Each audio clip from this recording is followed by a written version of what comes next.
नमस्कार। ये महाभारत कथा पूरी तरह से वेद व्यास महाभारत के ऊपर आधारित है। यदि आप इसका निरंतर श्रवण करते रहना चाहते हैं तो इस चैनल को सब्सक्राइब जरूर कर लें और आगे आने वाली सभी पॉडकास्ट के नोटिफिकेशन के लिए बेल आइकन को भी ज़रूर से प्रेस कर दें। अब हम सुनेंगे शील निरूपण, इंद्र और प्रहलाद की कथा। युधिष्ठिर ने पूछा, नरश्रेष्ठ, संसार में मनुष्य धर्म के हेतुभूत शील की ही अधिक प्रशंसा करते हैं। अतः यदि आप सुनने के अधिकारी मुझे समझें तो बताने की कृपा करें कि उस शील का क्या लक्षण है और वो कैसे प्राप्त होता है। भीष्म जी ने कहा, राजन, इंद्रप्रस्थ में जब तुम्हारा राजसूय यज्ञ हुआ था उस समय तुम्हारी अनुपम समृद्धि और सभा भवन को देखकर दुर्योधन को बड़ा संताप हुआ। वहां से लौटने पर उसने अपने पिता से सारी बातें कहकर सुनाई। तब धृतराष्ट्र ने कहा, बेटा, यदि तुम युधिष्ठिर की ही भांति या उनसे भी बढ़कर राज्य लक्ष्मी पाना चाहते हो तो शीलवान बनो। शील से तीनों लोग जीते जा सकते हैं। शीलवानों के लिए इस संसार में कोई भी वस्तु दुर्लभ नहीं है। मांधाता ने एक ही रात में, जन्मेजय ने 3 रातों में और नाभाग ने 7 रातों में ही इस पृथ्वी का राज्य प्राप्त किया था। ये सभी राजा शीलवान तथा दयालु थे, अतः उनके द्वारा गुणों की मोल खरीदी हुई ये पृथ्वी स्वयं ही उनके पास आ गई थी। दुर्योधन ने पूछा, भारत, जिसके द्वारा उन राजाओं ने शीघ्र ही भूमंडल का राज्य पा लिया, वो शील कैसे प्राप्त होता है? धृतराष्ट्र ने कहा, इसके विषय में एक पुराना इतिहास है जिसे नारद जी ने शील के प्रसंग में सुनाया था। प्राचीन समय की बात है।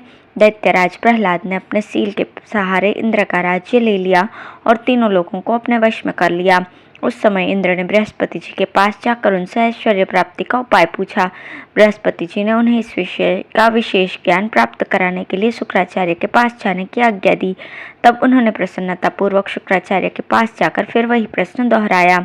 शुक्राचार्य बोले, इसका विशेष ज्ञान महात्मा प्रहलाद को है। यह सुनकर इंद्र बहुत खुश हुए और ब्राह्मण का रूप धारण करके प्रहलाद के पास गए।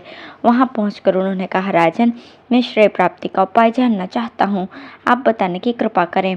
प्रहलाद ने कहा, विप्रवर, मैं तीनों लोगों के राज्य का प्रबंध करने में व्यस्त रहता हूँ, इसलिए मेरे पास आपको उपदेश देने का समय नहीं है। ब्राह्मण ने कहा, महाराज, जब समय मिले तभी मैं आपसे उत्तम आचरण का उपदेश लेना चाहता हूँ। ब्राह्मण की सच्ची निष्ठा देखकर प्रहलाद बड़े प्रसन्न हुए और शुभ समय आने पर उन्होंने उसे ज्ञान का तत्व समझाया। ब्राह्मण ने भी अपने उत्तम गुरु भक्ति का परिचय दिया। उसने प्रहलाद की इच्छानुसार न्यायोचित रीति से भलीभांति उनकी सेवा की। फिर समय पाकर उनसे अनेकों बार ये प्रश्न किया कि त्रिभुवन का उत्तम राज्य आपको कैसे मिला, इसका कारण मुझे बताइए। प्रहलाद ने कहा, विप्रवर, मैं राजा हूँ, इस अभिमान में आकर कभी ब्राह्मणों की निंदा नहीं करता, बल्कि जब वे मुझे शुक्रनीति का उपदेश करते हैं उस समय संयम पूर्वक उनकी बातें सुनता हूँ और उनकी आज्ञा को सिर पर धारण करता हूँ। यथाशक्ति शुक्राचार्य के बताए हुए नीति मार्ग पर चलता हूँ, ब्राह्मणों की सेवा करता हूँ, किसी का दोष नहीं देखता, धर्म में मन लगाता हूँ, क्रोध को जीतकर मन को काबू में रखकर इंद्रियों को भी सदा वश में किए रहता हूँ। मेरे इस बर्ताव को जानकर ही विद्वान ब्राह्मण मुझे अच्छे अच्छे उपदेश दिया करते हैं और मैं उनके वचनामृतों का पान करता रहता हूँ। इसलिए जैसे चंद्रमा नक्षत्रों पर शासन करते हैं, उसी प्रकार मैं भी अपने जाति वालों पर राज्य करता हूँ। शुक्राचार्य जी का नीति शास्त्र ही इस भूमंडल का अमृत है, यही उत्तम नेत्र है और यही श्रेय प्राप्ति का सर्वोत्तम उपाय है। प्रहलाद से इस प्रकार उपदेश पाकर भी वो ब्राह्मण उनकी सेवा में लगा ही रहा। तब उन्होंने कहा, विप्रवर, तुमने गुरु के समान मेरी सेवा की है, तुम्हारे इस बर्ताव से प्रसन्न होकर मैं तुम्हें वर देना चाहता हूँ। तुम्हारी जो इच्छा हो वो मांग लो, मैं उसे अवश्य पूर्ण करूँगा। ब्राह्मण ने कहा, महाराज, यदि आप प्रसन्न हैं और मेरा प्रिय करना चाहते हैं तो मुझे आपका ही शील ग्रहण करने की इच्छा है, यही वर दीजिए। ऐसा वरदान मांगने पर प्रहलाद को बड़ा आश्चर्य हुआ। उन्होंने सोचा ये कोई साधारण मनुष्य नहीं होगा। फिर भी तथास्तु कहकर उन्होंने वो वर दे दिया। वर पाकर विप्रवेशधारी इंद्र तो चले गए, परंतु प्रहलाद के मन में बड़ी चिंता हुई। वे सोचने लगे क्या करना चाहिए, मगर किसी निश्चय पर नहीं पहुंच सके। इतने में उनके शरीर से एक परम कांतिमान छायामय तेज मूर्तिमान प्रकट होकर उपस्थित हुआ। उसे देखकर प्रहलाद ने पूछा, आप कौन हैं?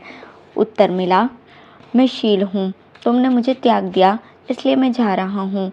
अब उसी ब्राह्मण के शरीर में निवास करूँगा जो तुम्हारा शिष्य बनकर एकाग्रचित्त से सेवा परायण होकर यहाँ रहा करता था।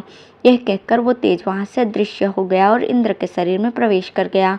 उसके अदृश्य होते ही उसी प्रकार का दूसरा तेज उनके शरीर से प्रकट हुआ। प्रहलाद ने उससे भी पूछा, आप कौन हैं? उसने कहा, प्रहलाद, मुझे धर्म समझो, मैं भी उस श्रेष्ठ ब्राह्मण के ही पास जा रहा हूँ, क्योंकि जहाँ सील होता है वहीं मैं भी रहता हूँ। यूं कहकर ज्यों ही वो विदा हुआ, त्यों ही तीसरा तेजोमय विग्रह प्रकट हुआ। उससे भी वही प्रश्न हुआ, आप कौन हैं? उस तेजस्वी ने उत्तर दिया, असुरेंद्र, मैं सत्य हूँ और धर्म के पीछे जा रहा हूँ। सत्य के जाने पर एक और महाबली पुरुष प्रकट हुआ। पूछने पर उसने कहा, प्रहलाद, मुझे सदाचार समझो, जहाँ सत्य हो वहीं मैं भी रहता हूँ। उसके चले जाने पर उनके शरीर से बड़े जोर की गर्जना करता हुआ एक तेजस्वी पुरुष प्रकट हुआ। परिचय पूछने पर वो बोला, मैं बल हूँ और जहाँ सदाचार गया है वहीं स्वयं मैं भी जा रहा हूँ। ये कहकर चला गया। तत्पश्चात प्रहलाद के शरीर से एक प्रभामयी देवी प्रकट हुई। पूछने पर उसने बताया, मैं लक्ष्मी हूँ, तुमने मुझे त्याग दिया है इसलिए यहाँ से चली जाती हूँ, क्योंकि जहाँ बल रहता है वहीं मैं भी रहती हूँ। प्रहलाद ने पुनः प्रश्न किया, देवी, तुम कहाँ जाती हो? वो श्रेष्ठ ब्राह्मण कौन था? मैं इसका रहस्य जानना चाहता हूँ। लक्ष्मी बोली, तुमने जिसे उपदेश दिया है वो उस ब्रह्मचारी ब्राह्मण के रूप में साक्षात इंद्र थे। तीनों लोकों में जो तुम्हारा ऐश्वर्य फैला हुआ था वो उन्होंने हर लिया। धर्मज्ञ, तुमने सील के ही द्वारा तीनों लोकों पर विजय पाई थी। ये जानकर इंद्र ने तुम्हारे सील का अपहरण किया है। धर्म, सत्य, सदाचार, बल और मैं, ये सब सील के ही आधार पर रहते हैं। सील ही सबकी जड़ है। यह कहकर लक्ष्मी तथा सील आदि सभी गुण इंद्र के पास चले गए। इस कथा को सुनकर दुर्योधन ने अपने अपने पिता से पूछा, कुरुनंदन, मैं सील का तत्व जानना चाहता हूँ, मुझे समझाइए और जिस प्रकार उसकी प्राप्ति हो सके वो उपाय भी बताइए। धृतराष्ट्र ने कहा, बेटा, सील का स्वरूप और उसे पाने का उपाय, ये दोनों बातें महात्मा प्रहलाद ने पहले ही बताई हैं। मैं संक्षेप से सील की प्राप्ति का उपाय मात्र बता रहा हूँ, ध्यान देकर सुनो। मन, वाणी और शरीर से किसी भी प्राणी के साथ द्रोह न करो। सब पर दया करो। अपनी शक्ति के अनुसार दान करो। यही उत्तम सील है जिसकी सब लोग प्रशंसा करते हैं। अपने किसी कार्य या पुरुषार्थ से दूसरों का हित न होता हो तथा जिसे करने में संकोच का सामना करना पड़े, वो सब किसी प्रकार भी नहीं करना चाहिए। जिस काम को जिस प्रकार करने से मानव समाज में प्रशंसा हो, वो काम उसी प्रकार करना चाहिए। थोड़े में यही सील का स्वरूप है। बेटा, इस तत्व को ठीक से समझ लो, और यदि युधिष्ठिर से भी अच्छी संपत्ति प्राप्त करना चाहते हो तो सीलवान बनो। भीष्म जी कहते हैं, कुंती नंदन, राजा धृतराष्ट्र ने अपने पुत्र को यह उपदेश दिया था, तुम भी इसका आचरण करो, इससे तुम्हें भी वही फल प्राप्त होगा। धन्यवाद।